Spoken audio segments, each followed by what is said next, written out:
And what's up, everybody? I'm back with another video game review, and today I am reviewing Legend of Zelda Twilight Princess. Yes, another Zelda game that I have gotten the chance to play.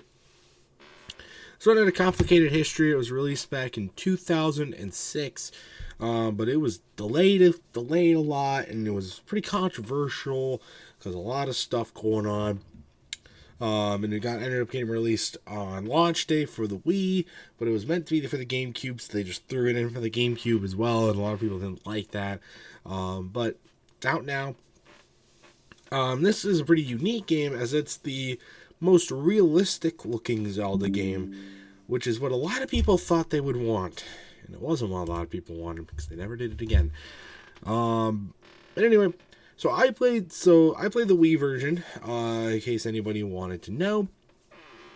And yeah, so I'll be rating like the motion controls and that kind of stuff. I know it was meant to be more played on the GameCube, but I didn't get to play that version, sadly. You do what you gotta do in the gaming industry. But as always, thank you to Ann Pomeroy for letting me borrow this game and giving me the chance to play it with a review. So I'd like to think that I'm getting closer to having played all the Zelda games by now than not. Because I've played a lot at this point. I played the original. I got another one on the list. Zelda 2 still on the list. I haven't played the Super Nintendo one yet. Ocarina of Time I have played. Majora's Mask I'm not. Wind Waker I have played. There's a whole lineage of stuff from that. Maybe I don't know. There's a lot of Zelda games. Anyway, let's jump into it. Right off the bat, I know I did play it for the Wii, but it definitely still felt like that this is a game made for the GameCube. You can tell that a lot of the things that allow it to adapt to the Wii were rushed. It's very, very noticeable. The motion controls are there, but they're not like super innovative, even when it came to like licensed games or some of the other games that Nintendo would make for the Wii, like Galaxy 2, a lot of those games. It's just not there. It feels like they were just trying to quickly throw it in so they can meet a deadline and get this game out. And as far as a graphical quality, it is still definitely on a GameCube level of graphical quality.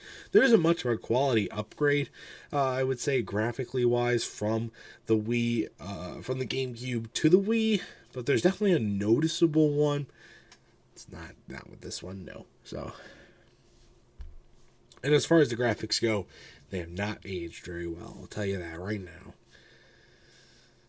This is going to be kind of a shocking sentence, but a lot of people, I think this is one of the more boring Zelda games that I have played.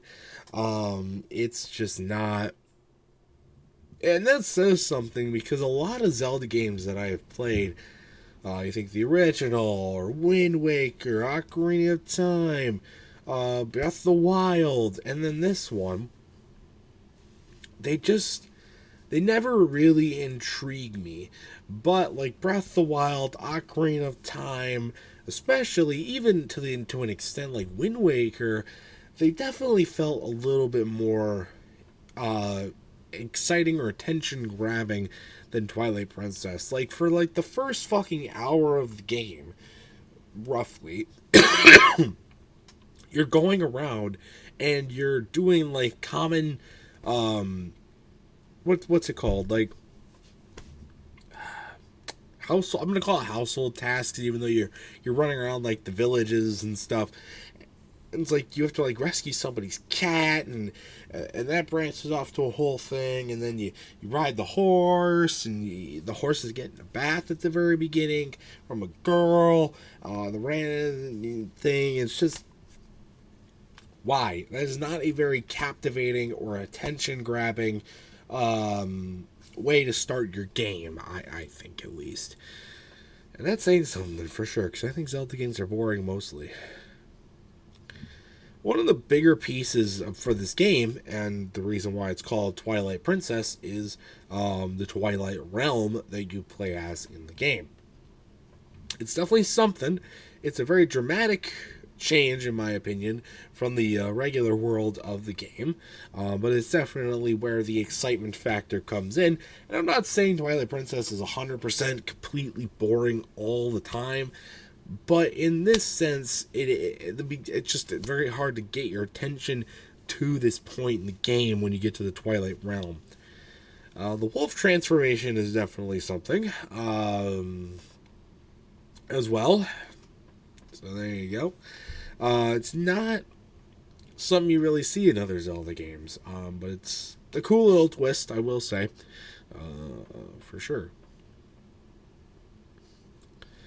And really, some of the things I gotta say about the game, they do have a lot of cool other cool features and designs other than like the stuff with the Twilight Realm and whatnot.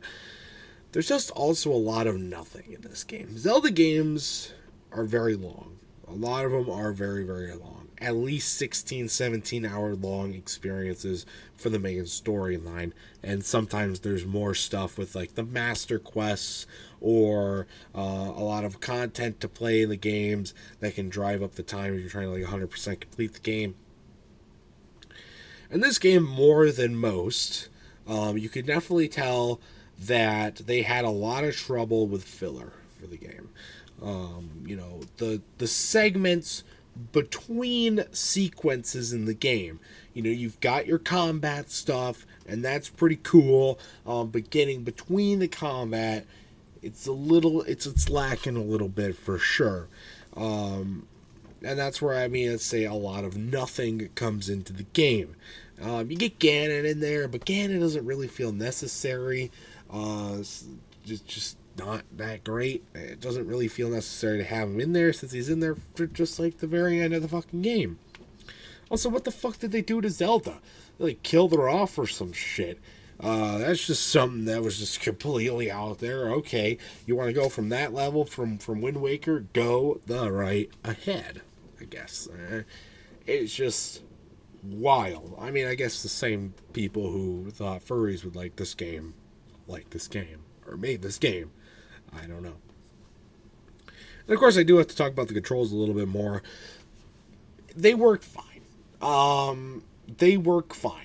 But they don't work. They feel unnecessary, I should say. Like pointing the Wii remote for like the slingshot or the bow. Yeah, it's pretty cool. Definitely, if you've got a good sensor bar and your Wii remote's calibrated, it can be pretty cool. And I think it's a little bit more precise than maybe like what you would get for the GameCube controller, especially if you're using like a Wavebird or something like that for the motion controls. I could definitely see it being good on that regard. However, like I said, it just definitely fits more for the GameCube. And heard a lot of people say is that it definitely feels better on the GameCube than it does the Wii.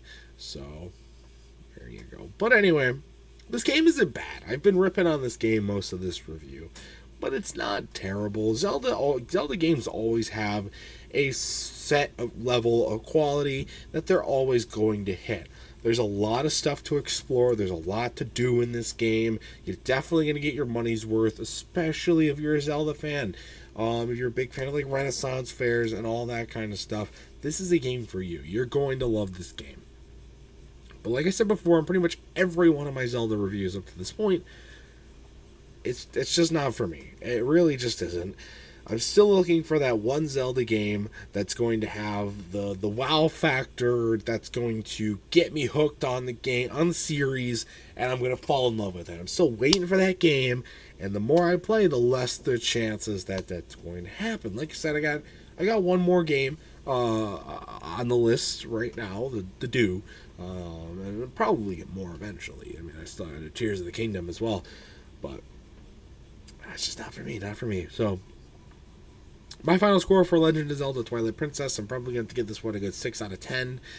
I just didn't really enjoy it. It's just not my kind of game, and I didn't really see a lot of the grab factor or excitement factor in it like a lot of other people do. So that's going to do it, though, for this review. If you have played Legend of Zelda Twilight Princess either on the GameCube or the Wii, let me know your thoughts about it in the comment section down below. If you've played both, what's the difference? Like, what's the big difference? Which one is better? I'd love to know those thoughts as well in the comment section down below.